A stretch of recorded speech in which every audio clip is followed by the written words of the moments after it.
Assalamualaikum warahmatullahi wabarakatuh. Bertemu lagi bersama saya Laili Ifaza SEMSAK, mengampu mata kuliah akuntansi perbankan.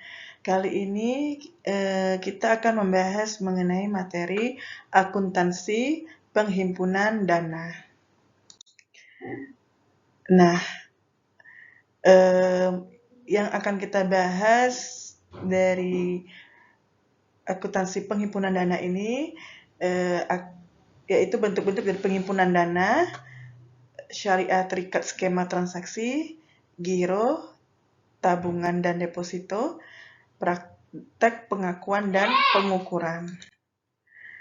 Nah, penghimpunan dana perbankan syariah dan perbankan konvensional itu sama-sama terdiri dari 3 instrumen, yaitu giro, tabungan, dan deposito. Giro, tabungan, dan deposito ini merupakan punya nasabah ya, atau dana pihak ketiga. Nah, yang membedakan mekanisme perbankan syariah dan perbankan konvensional dalam giro, tabungan, dan deposito itu, kalau perbankan konvensional dia memberikan bunga, sedangkan perbankan syariah dia bagi hasil ya, yang telah diatur oleh Dewan Syariah Nasional nomor 1 tentang giro, nomor 2 tabungan, dan nomor 3 tentang deposito. Giro pun ada 2 jenis giro, mudharabah dan madiyah. Tabungan, ada tabungan mudharabah dan madiyah. Deposito mudharabah. Tabungan menurut Undang-Undang Nomor 10 Tahun 1998 tentang perbankan, tabungan itu merupakan simpanan yang penarikannya hanya dapat dilakukan menurut syarat tertentu yang disepakati, tetapi tidak dapat ditarik dengan cek, biliet giro, dan atau alat lainnya yang dipersamakan dengan itu. Nah, nanti kita membahas juga tentang praktik perbankan syariahnya dan skema tabungan mudharabah. Nah, kita masuk ke akuntansi tabungan mudharabah. Itu diatur berdasarkan PSAK nomor 105 tentang akuntansi mudharabah, khususnya yang terkait dengan akuntansi untuk pengelola dana. PSAK nomor 105 paragraf 25 tentang syirkah temporer. Nah, kita lanjut ke transaksi penambahan tabungan mudharabah. Langkahnya ada setoran tunai nasabah, transfer dari kantor cabang lain ke rekening nasabah, transfer dari bank lain ke rekening nasabah, dan penerimaan bagi hasil mudharabah ke rekening nasabah. Kita masuk ke contoh transaksi penambahan saldo rekening tabungan mudharabah. Kita ambil contoh transaksi 2 Juni, Bank Murni Syariah atau BMS cabang Yogyakarta menerima setoran tunai pembukaan tabungan mudharabah atas nama Ursila sebesar Rp3.500.000. Berarti Ursila ini membuka tabungan mudharabah pada Bank Murni Syariah cabang Jogja. Itu transaksi tanggal 2 Juni. Nah, transaksi 8 Juni, Ursila menerima transfer dari nasabah BMS cabang Solo sebesar Rp500.000. Berarti Ursila ini menerima transfer uang dari temannya. Sama-sama rekeningnya, banknya sama ya. Tapi bedanya dia cabang Solo temannya itu. Transaksi 17 Juni, Ursila menerima kiriman dari nasabah Bank Peduli Syariah sebesar Rp1.500.000. Berarti Ursila ini menerima transfer dari temannya ya, tetapi beda bank ya, antar bank berarti. Sebesar Rp1.500.000. Transaksi 31 Juni, Ursila menerima bagi tabungan mudharabah dari BMS sebesar Rp20.000. Nah, jurnal untuk transaksi tersebut kita buat, yaitu tanggal 2 Juni, di mana bank mencatat kas di debit Rp3.500.000 dan tabungan mudharabah Ursila sebesar Rp3.500.000. 500.000. Ini artinya berarti saldo pada bank bertambah dan saldo pada tabungan mudharabah Ursila juga bertambah. Kenapa bank mencatat tabungan mudharabah Ursila di posisi kredit? Karena sesungguhnya tabungan nasabah itu merupakan pinjaman bagi bank, tetapi simpanan bagi nasabah. Jadi, bank mencatatnya di posisi kredit. Itu bedanya pencatatan bank ya. Yang transaksi 8 Juni, RAK cabang Solo posisinya dicatat 500.000, tabungan mudharabah Ursila pencatatannya di posisi kredit 500.000. Berarti ini rekening antar bank ya. RAK ini rekening antar bank. Berarti kan saldo tabungan mudharabah Ursila ini bertambah sebesar Rp500.000 karena dia mendapat transfer dari temannya sesama bank, tapi bedanya dia cabang Solo. Transaksi 17 Juni berarti tadi kan transaksi 17 Juni si Ursila ini mendapat kiriman uang dari temannya, tapi beda bank ya. Kalau beda bank itu berarti antar bank ya. Berarti pencatatannya itu clearing ya. Mengapa di sini pencatatannya giro pada Bank Indonesia? Karena dia beda bank. Jadi kalau antar bank ada BI ini berarti kan biasanya antar bank transfer itu beda ya, atau antar bank melalui proses clearing di Bank Indonesia. Jadi pencatatannya posisi di debit giro pada BI 1.500.000, tabungan mudharabah Ursila posisi yang kredit 1.500.000. Dan transaksi 31 Juni posisi debit hak pihak ketiga atas bagi hasil 20.000 dan posisi kredit tabungan mudharabah Ursila sebesar 20.000. Itu kalau pencatatan bank ya, berarti kan saldo tabungan mudharabah Ursila bertambah sebesar 20.000.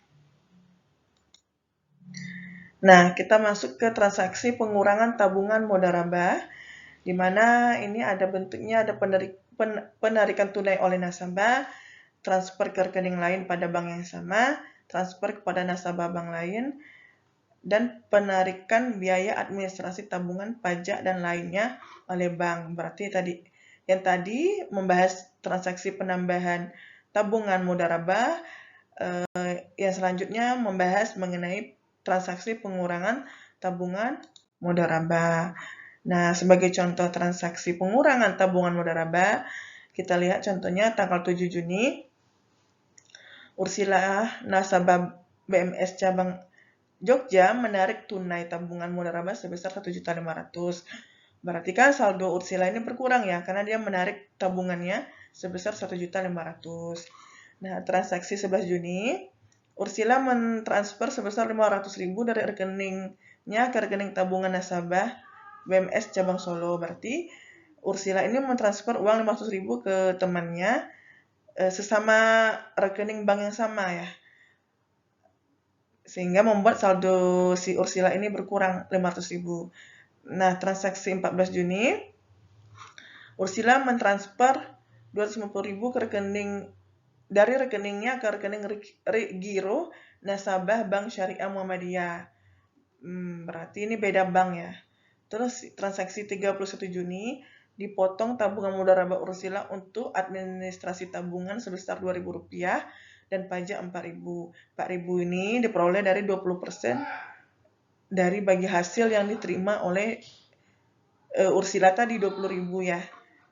Berarti pajaknya 20% ya, Rp4.000 ini. Jadi kita lihat jurnal pencatatannya 7 Juni, di mana kalau saldo tabungan mudharabah Ursila berkurang, berarti bank mencatatnya di debit ya 1.500.000 dan kas di kredit 1.500.000. Yang kedua, transaksi 11 Juni juga tabungan mudharabah Ursila posisi debit 500.000 dan RAK cabang Solo 500.000, berarti kan dia mentransfer uang ke temannya ya, berarti saldonya berkurang gitu. Yang 14 Juni beda bank, berarti kan melalui BI ya. Berarti tabungan Bank Ursila 1.500.000 posisi di debit, dan giro pada Bank Indonesia posisinya kredit 1.500.000. Ini berarti kan saldo tabungan modal Bank Ursila berkurang. Maka pencatatan di banknya seperti itu. Terus 31 Juni ini kan tadi ada biaya administrasi sama pajak ya. Pajak 4.000 ini diperoleh dari 20% dari bagi hasil tadi. Nah, di mana tabungan modal Bank Ursila posisi debit 2.000, pendapatan administrasi tabungan modal riba posisi kredit 2.000, tabungan modal Bank Ursila 4.000 posisi debit, dan titipan kas negara pajak tabungan sebesar 4.000. Berarti kan berkurang nih saldo si Ursila ini ya. Next kita lanjut ke akuntansi tabungan wadiyah. Perbedaan tabungan mudharabah dengan wadiyah yaitu insentif yang diterima oleh nasabah. Nah, kita ambil contoh pada tanggal 5 Maret, Hania nasabah wadiyah Bank Peduli Syariah menerima bonus wadiyah sebesar Rp20.000 dan pajak 10%.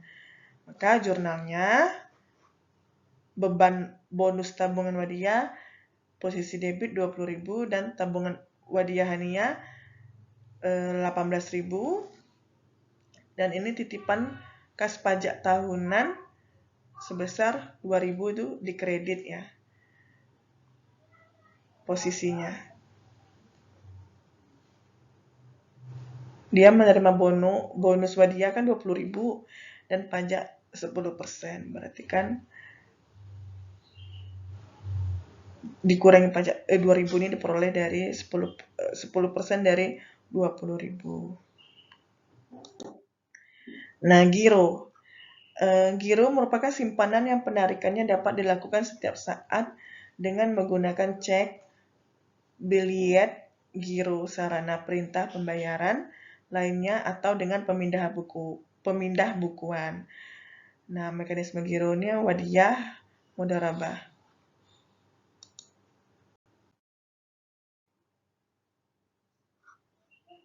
Nah, giro wadiyah ini giro yang harus mengikuti fatwa DSN tentang wadiyah. Ini fatwa ya. Akad wadiyah ada dua, itu akad penitipan dana dan penitip dana. Transaksi giro wadiyah, nasabah sebagai penitip, bank sebagai titipan.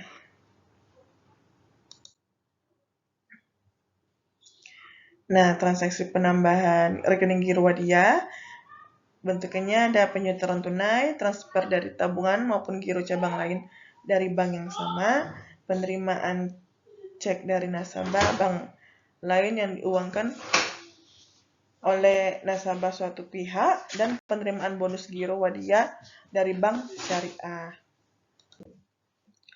Nah, kita ambil contoh transaksi penambahan rekening giro wadiyah pada 1 Maret. Bank Murni Syariah cabang Jogja menerima setoran tunai pembukaan giro wadiyah atas nama Thorik sebesar 35 juta. Transaksi 5 Maret, si Thorik ini menerima transfer dari BMS cabang Solo sebesar 5 juta. Transaksi 10 Maret, Thorik menerima giro dari Bank BPS yang pernah membeli sesuatu dari Thorik seharga 15 juta.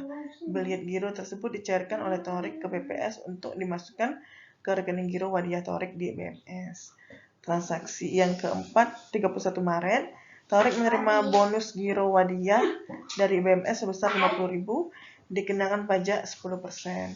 Nah, ini merupakan jurnal dari transaksi wadiyah tadi ya, dimana si Thorik ini kan membuka tabungan wadiyah, giro wadiyah. Berarti kan pencatatan di banknya sama ya, bertambah di posisi kredit dan dikasnya di debit. Oke.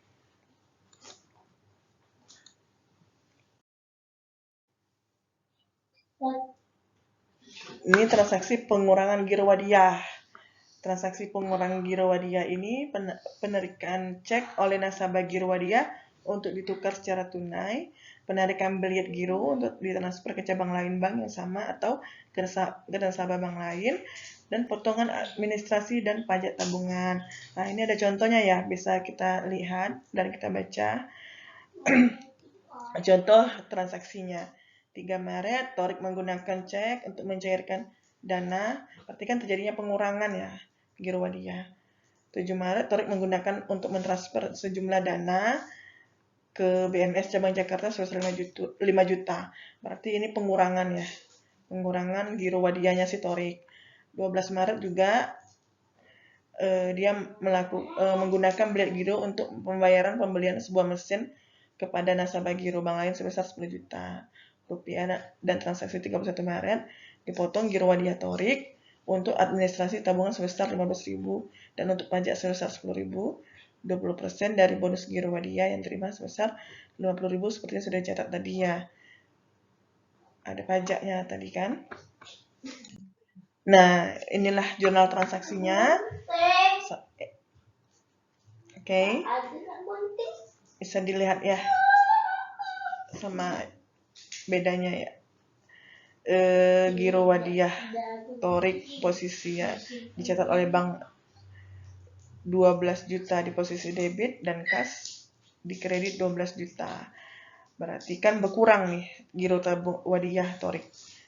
Sama ya, begitu juga selanjutnya sama seperti yang penjelasan sebelumnya ya. Nah, kita masuk ke giro mudharabah, di mana instrumen penghimpunan dana melalui produk giro, akad mudharabah, itu pihak penanam dana dan pengelola dana, di mana insentif yang diterima oleh nasabah. Kan akuntansi giro mudharabah dan akuntansi giro wadiah itu insentif yang diterima oleh nasabah.